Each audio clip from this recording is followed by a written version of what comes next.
Welcome to the Leader's Edge, where we celebrate leadership and shine a light on the visionary leaders that are shaping our future. I'm HR Huntsman, the founder of Leader's Edge, creator of the Leader's Edge Performance Engine and Leader's Edge University. And I am thrilled to bring you stories from leaders who are making a difference around the world. In each episode, we champion the innovative strategies, courageous decisions, and inspiring journeys of those who lead with purpose and passion. So, whether you're looking to refine your leadership skills or you simply want to be inspired, my friend, you are in the right place. Today, I am thrilled to welcome an absolute powerhouse in the world of leadership and communication, the one, the only Susan Scott. Susan is a best-selling author, renowned leadership development architect, and the visionary founder of Fierce Inc. Fierce is a global training company dedicated to reshaping how organizations and individuals communicate. With over 2 decades of experience and more than 10,000 hours of conversations with top executives, Susan has mastered the art of meaningful, transformative dialogue. Her groundbreaking books, Fierce Conversations, Fierce Leadership, and Fierce Love, have redefined what it means to lead with authenticity, challenge outdated business practices, and create cultures where honest, impactful conversations drive success. She's worked with some of the biggest names in the business: Starbucks, Cisco, Coca-Cola, and Nestle, just to name a few, helping leaders sharpen their communication and build organizations that thrive. In today's episode, we're going to explore why conversations are the currency of leadership, how to navigate tough discussions with confidence, and the bold strategies that separate great leaders from the rest. So get ready for an important, insightful, no nonsense conversation with the one and only Susan Scott. Susan, thank you so much for joining me today. I really appreciate you taking the time to be on the show. It's really wonderful to hang out with you again, HR. The first time we met, I felt like we had known each other for a decade or so. And our first conversation was so good because it was so real. Yeah. And you were a very real man. Well, And thank you. that matters a great deal to me. So many of our leaders these days lie. They just lie and try to present a polished image of themselves. Yeah. And of course, it's all going to end very badly for them at some point. You're straightforward, honest. You disclose what you're really thinking and feeling, and then we can talk about anything. And we did. We did. That means the world to me. You quickly became an incredibly important person in my life. I'm going to share a little bit later. I don't think you realize the impact you've had on my life, but the way you just opened up, you're a big famous author and celebrity, and the way you invited me in to your life was just very meaningful to me. So it's an honor to have you on the show and to share your wisdom with my listeners and followers. I appreciate your time. Thank you. And I definitely do not think of myself as a famous author or a celebrity. I know you don't. That's what makes you so beautiful. So let's jump right into this. I just Sure. want to ask, why fierce? Why that word? Your company is called Fierce Conversations, Fierce Leadership, now Fierce Love. Why Yeah, fierce? that's a great question. And I have to tell you, a lot of people tried to talk me out of it. And when we first started, a couple of companies said, I don't know that we can work with a company called Fierce something, but usually within seconds they get it. Yeah. So Fierce, I, I remember answering this question in an audience one time, and I said, if I named it Powerful Conversations, nobody would read the book. And I found out later on there was someone in the room who had written a book called Powerful Conversations, and nobody was Nobody buying it. read the But book. yeah, so it's like part of it is I want to, this is so important to me, the message and the skill set in this book, so important. I've got to get it out there. Yeah, And so I've got to grab somebody's attention. right. And the title, Fierce Conversations, would, I thought, at least that'll make somebody want to say, what in the world is that? If they're in a bookstore, they could turn over the book and look at the back and say, oh, I get it. And always when we're doing a training, I'll say, if you could put the best possible connotation on the notion of a fierce conversation, what words come to you. And they say honest and brave and courageous and truthful and deep and challenging and rewarding and productive. They lay it all out there. Yeah. And so I don't have to say much more after that, because really that is what we're all about. We're all about helping people understand the importance of disclosing what they're really thinking and feeling at work and at home. And the reasons why most people don't do it is because they tried it and it didn't go well. And so we want to say, but and here's how to do it in a way that will enrich relationships rather than harm them or take them down, and will accomplish so much more than the ordinary incredibly boring conversation. There are so many people I come across where they start talking and I just drift because there's nothing interesting going on there. Right. What drove that passion to interrogate great conversations, to have people come outside of themselves and become their real self? And what drove that in you? What drove that in me? 13 years of chairing two groups of non-competing CEOs in the Seattle area where I live. And I had these two groups, and each group had 16 members, and every kind of company you could imagine. And I would meet with each one of them once a month for about 2 hours. And then my job was to determine, okay, does this CEO have a decision to make, a problem to solve, a strategy to design, an opportunity to evaluate that would benefit from the input of other CEOs before he or she pulls the trigger. And therefore, we would take it to the group, and each group spent one full day together every month advising one another. And this was a place, HR, where we were sworn to confidentiality. You don't even go home and tell this to your spouse. You do not. Everything that we talk about in this room stays in the room. And the only way we can be of genuine help to one another is if we're truthful, including all the stuff we know we've done that didn't work or that was the wrong thing or whatever is going on.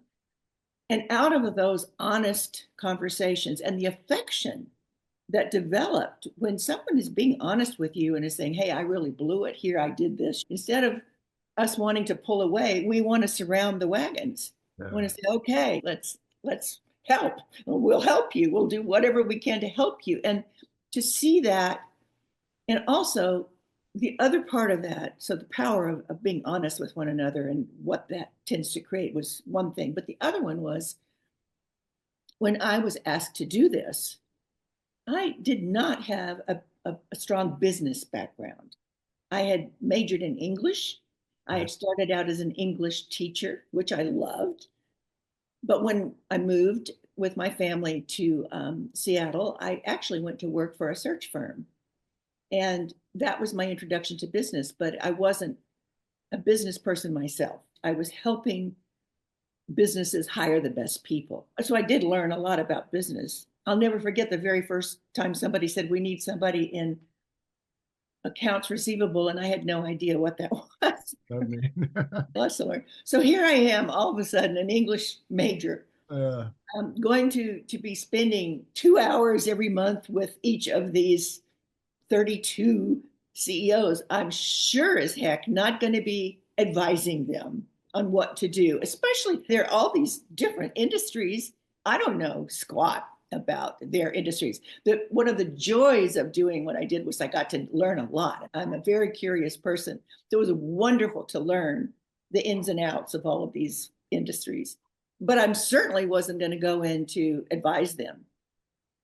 So I finally figured out, after some okay conversations where they were feeling pretty good about it, that I was missing the most important issues.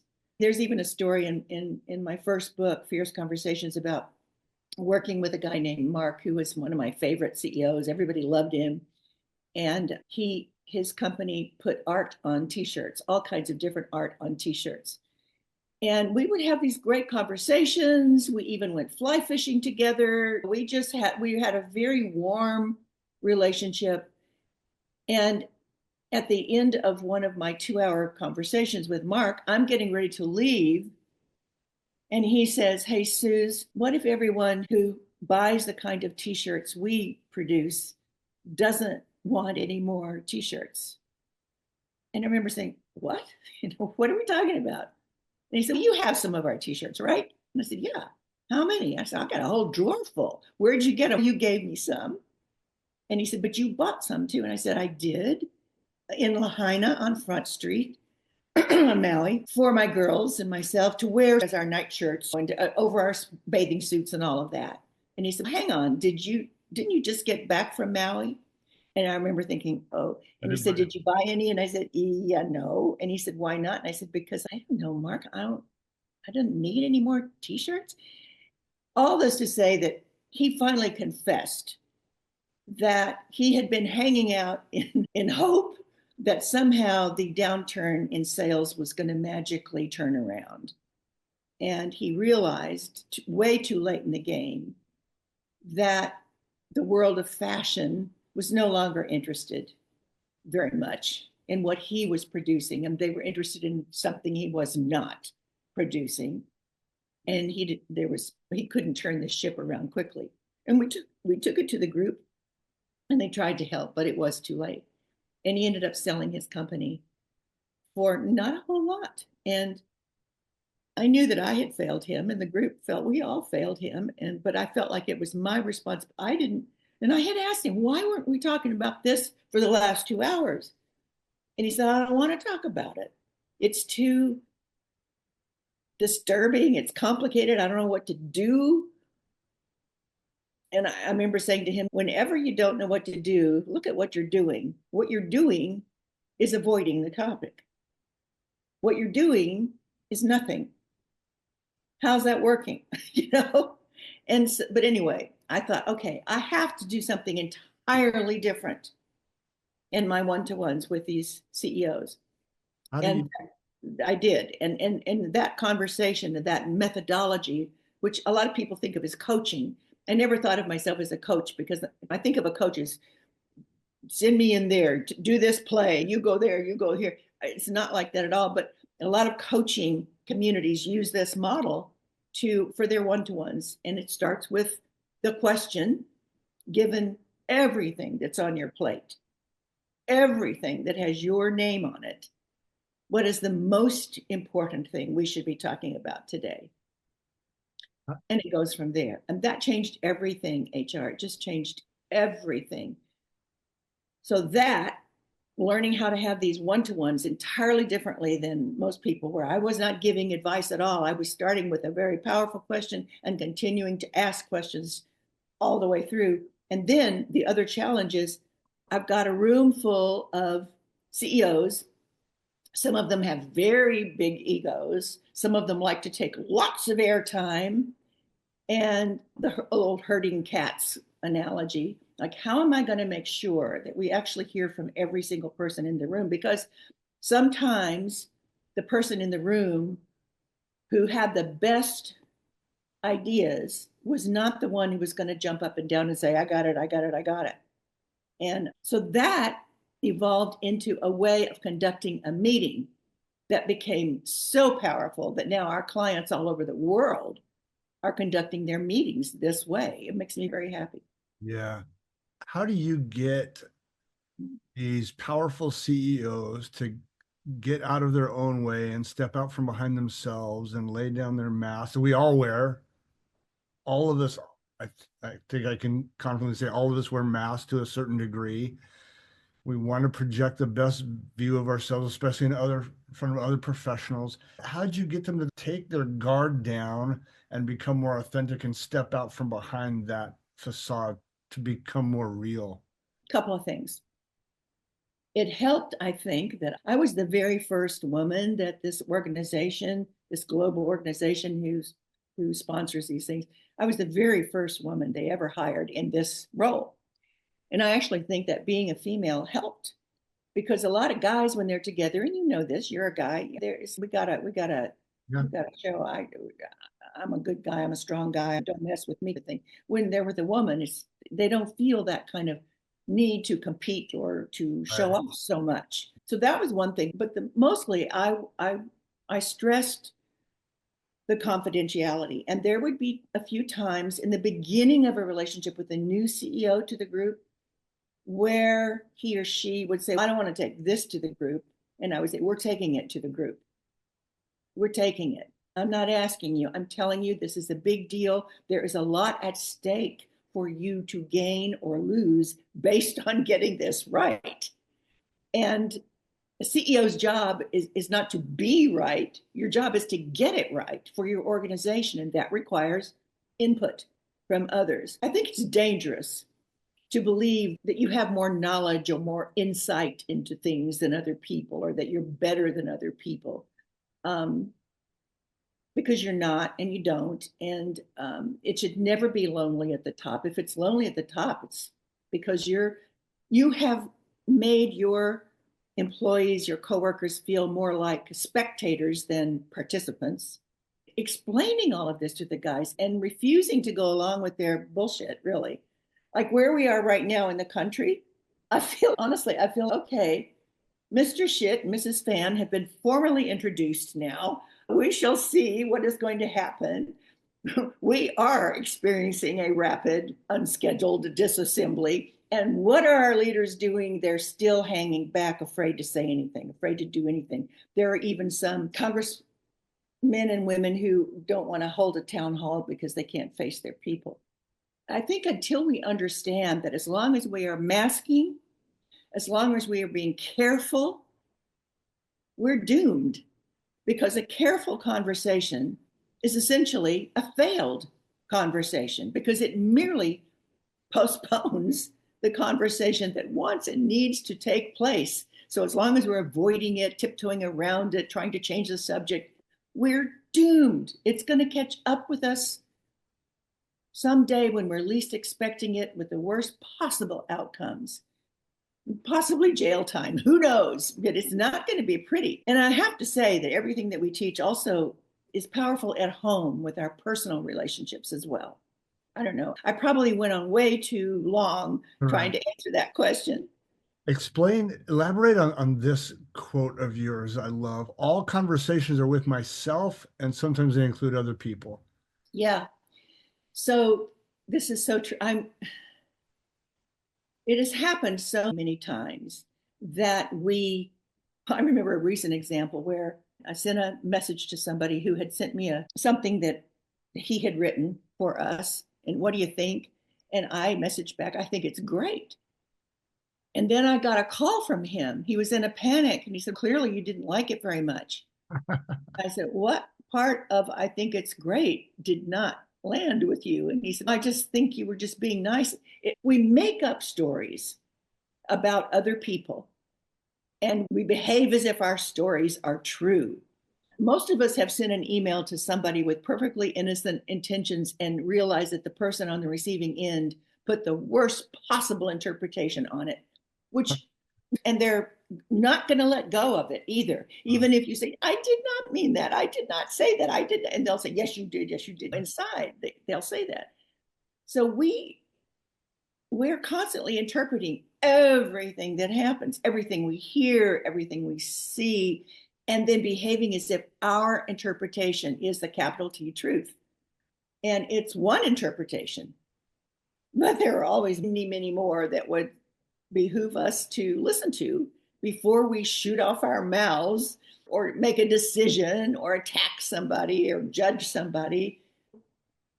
Yes. So these conversations, we're constantly thinking right now, you and anybody who listens to this podcast, this is causing them to think about certain things, certain people, certain conversations. Maybe, oh, I probably should talk with so and so about such and such. Sure. But they probably realize they have formed an opinion about this person and they have already decided in advance how this person will react if they say ABC. And so they're stuck and they're fearful and they just don't know how to do better. And so we're in the business of helping you do better, because our careers and our companies and our personal relationships and our lives succeed or flatline or fail one conversation at a time. Sometimes HR, the conversation with one of my CEOs would be with a distraught human being who was not prepared for the divorce that his partner wanted after 18 years of marriage. I didn't see it coming. I had no idea. What were you pretending not to know? And it's tragic. So we just go through life, so many of us, and I've done it myself, so I'm not pointing fingers at others. I like to think that I have wintered into some semblance of wisdom at this point in my life, but I can look back and see where I absolutely blew it, or I didn't have the conversations that were needed at home because neither I nor my spouse was any good at it. And so then you have the results that you have because of that. And that's one of the reasons why I wrote the third and final Fierce book, Fierce Love. It's about the conversations that if you're in a romantic relationship, these are the conversations that will really help you create a love that lasts. I don't know. I don't even remember what your question. Oh, yeah, it was all conversations are with myself. Yeah. I tend to veer off. I have probably, not probably, I work like you, I work with CEOs all around the country, and I have given away fierce conversations. I bet no less than, no exaggeration, I've probably bought and given away 50 copies of Fierce Conversations. Thank you. I'm glad. It is by far the most recommended book. In fact, right after I get off with you, I'm having a session with one of my CEOs who's struggling with marriage relationship, and I'll be advocating for both Fierce Love and Fierce Conversations. Yeah. Thank you for writing those, giving us language and power. I use so many of your quotes all the time, so powerful, so well thought out. Let me ask this, and then I want to turn to Kenya. I want you to talk about Kenya for a second. Oh, okay. What has changed? It's been 23 years since Fierce Conversations came out. What, if anything, has changed? And we now have Gen Y, millennials are almost running the place. Gen Z is coming up. The labor market has changed dramatically. Boomer, Gen X CEOs are having a difficult time. What, if anything, has changed about the way we have conversations with these younger generations? I haven't changed how I have conversations with anyone. It wouldn't matter if I was talking with the King of England or the janitor at the high school. It wouldn't matter whether I was talking with someone who was 90 or 9. I don't talk down to my grandchildren. And so nothing has changed, but there's this element of anxiety that has crept into such a degree that it is really painful. It's appalling. There are so many people who are anxious, who are stressed, and I can understand it. You look around at our world and what's going on, and I just heard on the news this morning that somebody talking with kids in grammar school, and they were worried. They were really worried about climate change and what's going to happen. Is my house going to burn down? I mean, there's a lot of anxiety, but there's also a lot of anxiety in the workplace. And so we have, among other things, we're constantly innovating, right? And so one of the things we've done is we now have biometrical intelligence. We have an app that a person can wear on their watch or whatever wearable they have. And it will do several things. It will do one thing that a lot of apps do, which was it'll tell you're stressed. It'll say, hey, wait, your heartbeat just went up, or your stress level, or your blood pressure, or whatever. You are stressed. But it does so much more than that. It syncs with your calendar. So it says, hey, you were stressed right before you went into that meeting with so-and-so. You were stressed when you were about to receive feedback. You were stressed when you were about to give feedback. You were stressed when you were attending these meetings. Let me help you. And then there's all of our material is right there in your back pocket. Like the next time you're going to go into a situation like this, review. This will help. This will take your stress level down. This will decrease your anxiety. This will prepare you to have a really good experience a useful, productive experience, not one that leaves you more stressed than you were when you walked in the door. And so that's one of the things that I'm really excited about is, and a lot of our clients, they're wanting this for all of their employees because their employees are stressed. Their employees are not, they've lost resilience.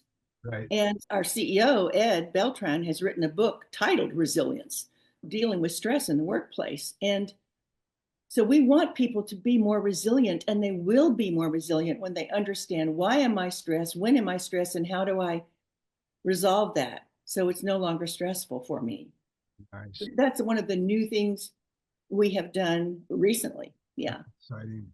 You're semi-retired now, living a great life. What's on the horizon for you? What excites you? What gets you out of bed? I still give keynote talks. Okay. And I think that is my superpower. If that sounds very immodest, but honestly, that's one thing that I'm confident in that makes a big difference, because I do know how to reach out to people and talk with them in a way that it lands, that it makes a difference. So I'm still doing keynote talks, Okay. and I do talk with my CEO regularly about what is happening, what we need to do, especially right now, given that our economy is in the tank.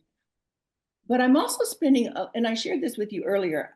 Many years ago, I was asked to go to this town in Kenya. I can't think of the name of it right now, but anyway, the city in Kenya where a nonprofit, Care International, was meeting, and they get together. All of the leaders from around the world get together once a year for 2 days for camaraderie and learning and training. And they asked me to come and do some training for free. And I said, you bet I will. And you have to buy me 2 plane tickets. Because if I'm coming to Kenya, I'm going to go out and see the animals, and I'm not going to do it alone. I'm going to bring my 9-year-old granddaughter with me. And we did. And her name is Maisie. And I'll tell you, those 10 days bonded us in a way that nothing else could have. But I really fell in love with Kenya and with the people and the animals. And I don't know if you can see, there's a Yeah. drawing of a warthog on the wall behind me. For sure.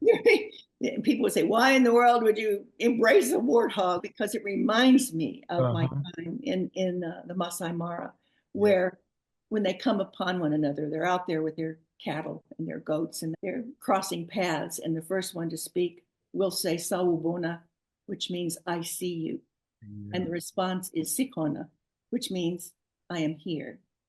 And the order is important. It's as if until you see me, I do not exist. Mm. And I think that is so powerful. And I think most people do not feel seen, much less heard or understood. But I've been going back. I fell in love with it. So I've gone back 2 other times. I'm about to go back my fourth time. And I wouldn't mind just living there for a while because it's so wonderful. And when you're out on safari, you're not paying attention to text messages, and you're not watching the news, and you're not worried about what you look like or anything.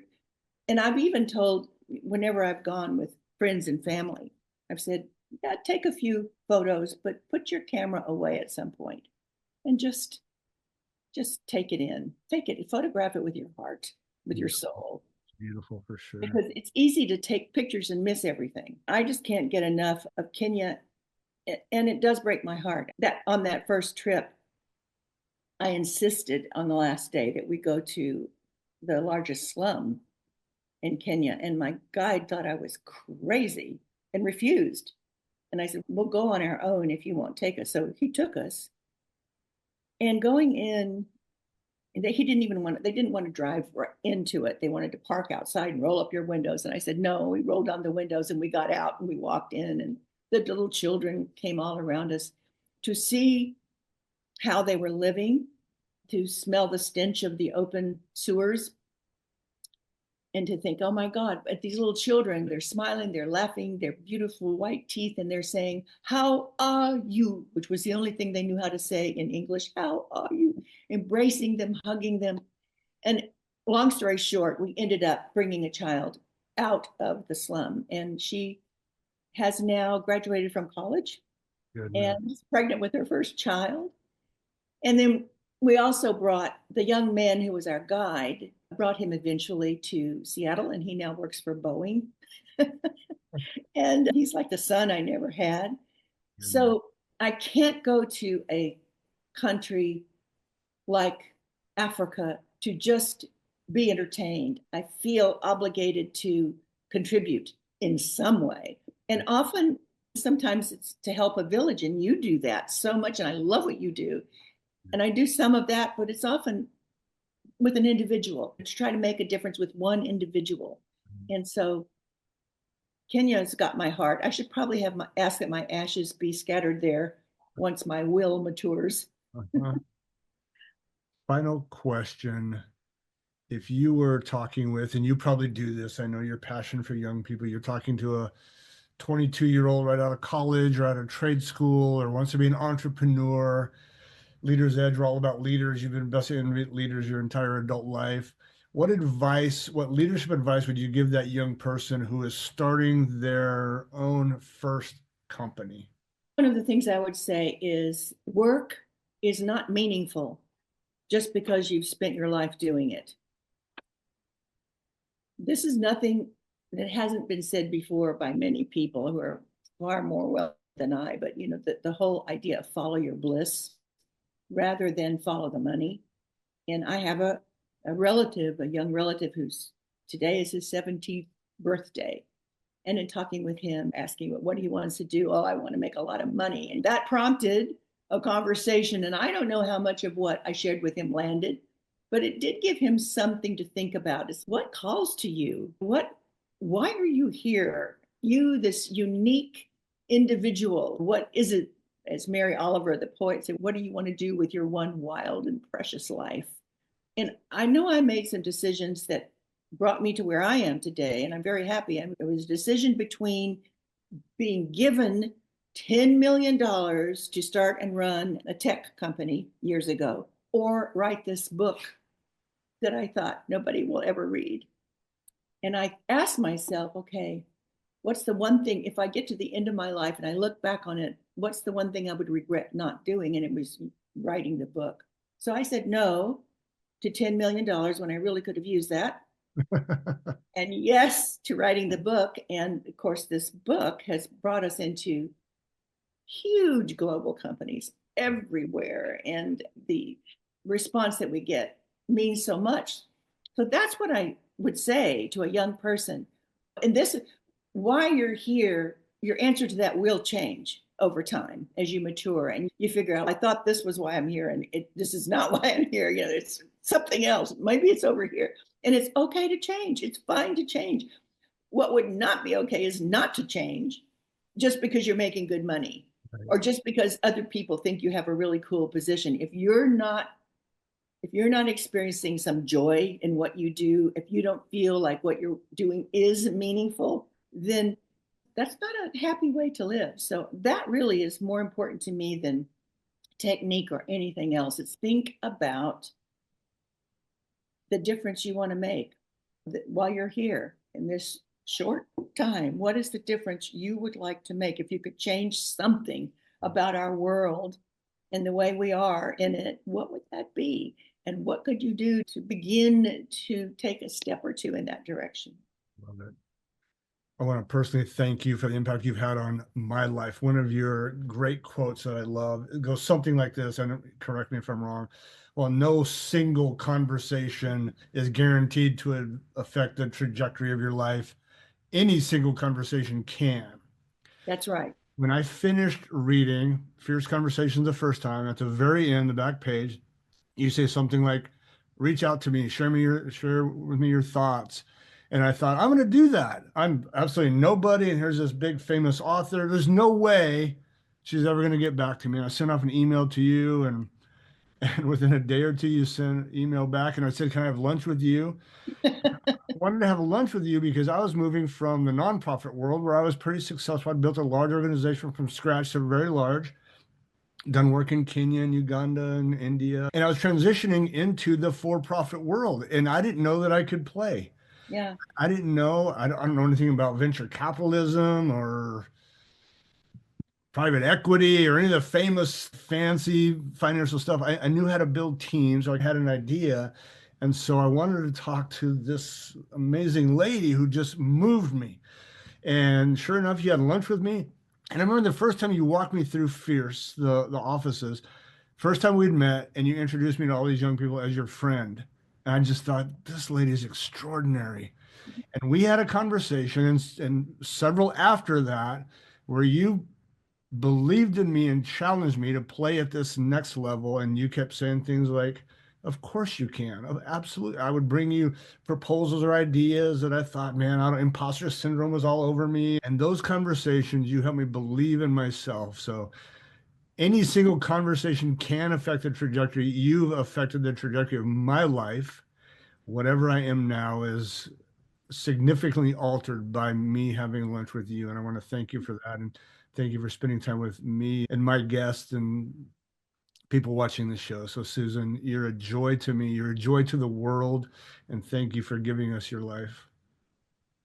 HR, that means so much to me. You are so welcome. I'm so happy because when I think of that you've made a difference and are still making a difference in the nonprofit world, which is wonderful, you're also making a difference up close and personal with leaders. And I'm so glad that I was able to help you on that path. So you're welcome. Thank you, my beautiful friend. Let's keep in touch. And again, for those listening, Fierce Conversations, Fierce Leadership, and Fierce Love, read them all. Powerful, beautiful words. Susan, thank you for joining us today. You're welcome. That's it for today's show. Thank you for joining me on The Leader's Edge. I hope today's conversation inspired you to lead with even greater purpose and impact. My three big takeaways from my conversation with Susan are: number one, pursue impact. This was her advice to young leaders, young entrepreneurs. Pursue something that changes the world. Want the best for others and help them get there. That's good business. So pursue what you can do to bring impact around the world. Number two, a careful conversation is a failed conversation, because a careful conversation is simply postponing the real conversation that needs to happen.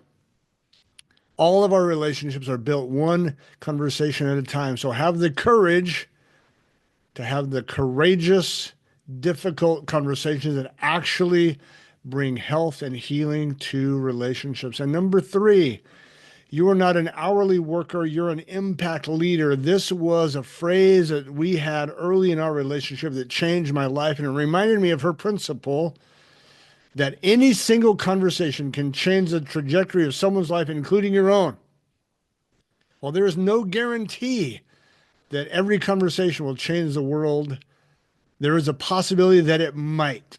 And that single conversation with her, and that phrase, or that saying, that statement, you're not an hourly worker, H, you're an impact leader, changed my life. So what conversations do you need to have with the people around you that maybe will change your life and theirs?